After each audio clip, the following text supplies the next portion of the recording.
The Sabbath is a topic that there's still quite a bit of debate over within Christian communities. But he said to him, "Haven't you ever read what David did when he and those who were with him were hungry? He entered the house of God and ate the bread of the presence, which was prohibited both to him and to his companions. It is permitted only for the Kohanim.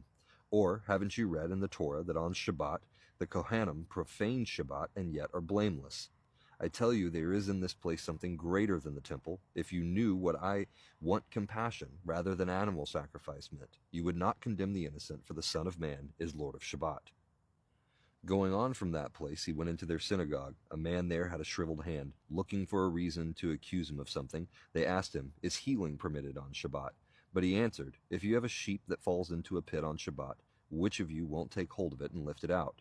How much more valuable is a man than a sheep? Therefore, what is permitted on Shabbat is to do good."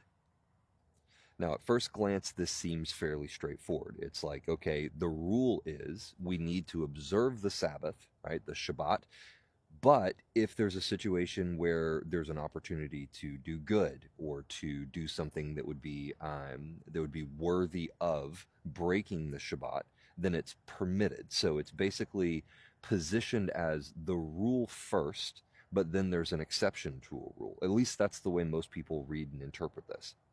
But there's a couple of things that stand out to me here. The first one is that this follows right after he tells the story of David and his men going into the temple and eating the bread.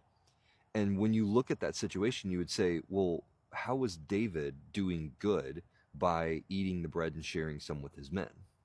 Now, you could argue that these are two different issues. He's presenting, on the one hand, the fact that David was a priest and all of the other arguments that I've heard from that direction.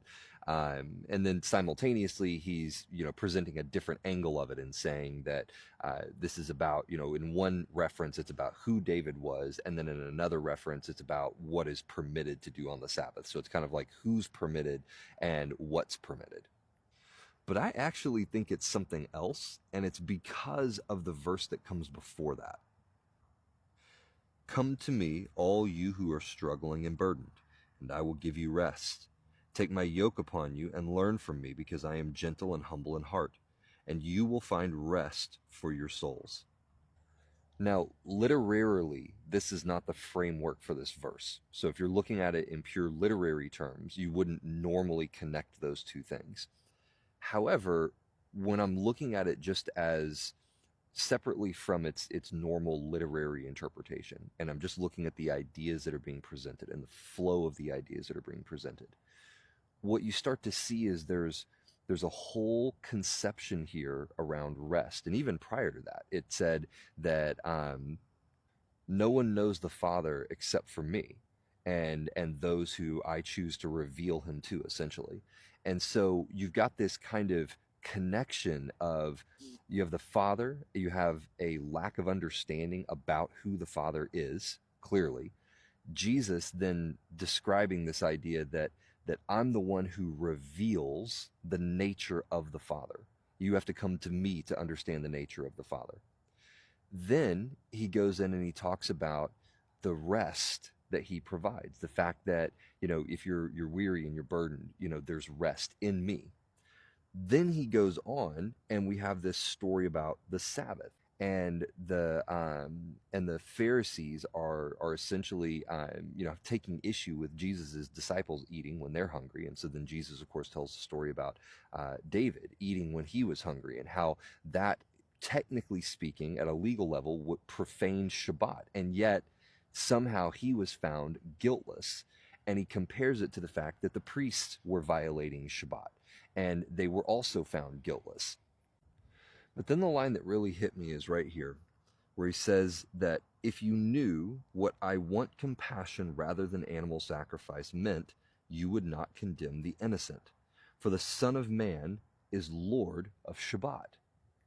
There's a correlation here between the works of the law and what God's desire is, which is compassion.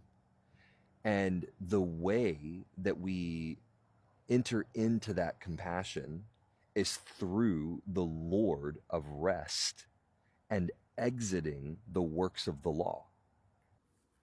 Which makes sense because in Galatians it says that the law was a custodian. It was basically the thing that instructed us and looked after us until the Messiah came. But when the Messiah came, we no longer needed a custodian because now we learn from the Messiah himself, which is, I think, why Jesus says, "Come to me, you who are weary and burdened, and I will give you rest for your souls." And it's interesting that the positioning that he couches that in, and the context that that whole conversation is couched within, is this idea of questions about following the law or not following the law, or the Pharisees or the wise or those who believed that they understood how things worked, and Jesus talking about how he's grateful that the Lord, that God had revealed the way things were going to work to common people. And so I don't think it's accidental that we just very quickly roll into this issue with the Pharisees, bringing up, once again, matters of the law, which would have been burdensome to him and his disciples because at that moment they were hungry, right? And so, but under the law, they wouldn't have been allowed to eat. And so it would be burdensome to them. And yet Jesus says that it's fine for them to eat because they're with me.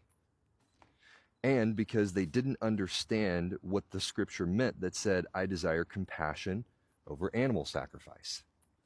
Which begs the question, what then was the purpose of Sabbath? Why would God set aside a particular day as being holy? Why would God rest? He's God. It's not like he was tired, right? I mean, he didn't need to rest. So why did he rest? And then why did he set aside a day and instruct everyone to follow that day with such severe consequences? And I think the answer is that this concept of Sabbath was always intended to demonstrate the idea that there would be a period of time that we would be under the law, and not just the laws that he put into the earth, but the laws of the earth, the laws of creation, because there were 6 days that the earth and all of the universe was being created. And so there were 6 days that God was creating, but on the 7th day he rested. And in the same way, we as human beings have had to labor under the laws of the material universe for a period of time. But then there would come a time when the Lord of the Sabbath, the Lord of rest, would come. And when he came, we would no longer be under the laws of creation, which would also include the laws that were entered into the earth. We would no longer be under those laws, but rather we would enter into the 7th day of rest by entering into the Messiah. And so the point of the Sabbath was always to point ahead. The reason it was so imperative that people kept the Sabbath was that that day was marked as the representation of when we would exit creation, when we would exit the laws of creation, being bound and under the laws of creation, and rather enter into the 7th day of rest by entering into the Messiah.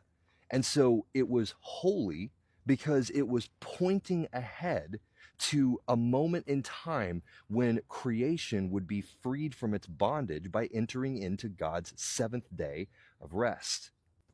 And so now that the Messiah has come, we don't need a special day to remind us of what to look forward to. 6 days of labor, and we would be looking forward to the 7th day of rest. This is the concept.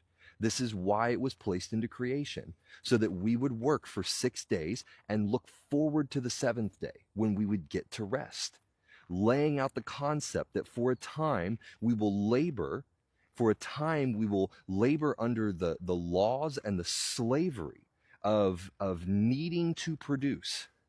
But then on the 7th day, we will be freed from that bondage by being able to enter into God's rest. And so Jesus saying he is the Lord of the Sabbath is saying, in effect, that it is him that we enter into that rest through as the Lord of the Sabbath, the Lord of rest. But now that he has come, then our works no longer have to be works that are driven by striving. This is, again, hearkening back to what he said about, come to me, you who are weary and burdened. What does Jesus say about all of the reasons that we would normally work? Don't worry about what you're going to eat, what you're going to drink, what you're going to wear. How do we strive to acquire those things? By working. That's the only way to get it. So when we worry about it, it drives us into striving. And yet Jesus says, don't worry about these things. Instead, seek first the kingdom, and then these things will be added unto you. So what that means is that when we enter into Christ, we enter into his rest. We exit our 6 days of striving. We enter into his rest. And then all the work that we do from there on out is done from the place of rest, from the place of being in the Messiah. And if we are working from being in the Messiah, working from a position of rest, not a position of striving, then the working that we are doing is good. Hence, it is permitted to do good on the Sabbath. So when you bring it full circle, what you end up with is everything that was placed into creation, from the flood to the law to Israel leaving the slavery of Egypt, all of these things are archetypes that are pointing ahead to the moment that the Messiah will come. And when the Messiah arrives, we are baptized, just like Israel was baptized by passing through the Red Sea, and their enemies were destroyed by that baptism. In the same way, our enemies are destroyed through baptism, because when we are baptized, it is a representation that we've been cut off from the kingdom of darkness through death. And so then the life that we live afterwards is in the spirit, cut off from the kingdom of darkness. The Sabbath points to this concept that for a time we will be subject to laboring, to slavery under the material rules of the world.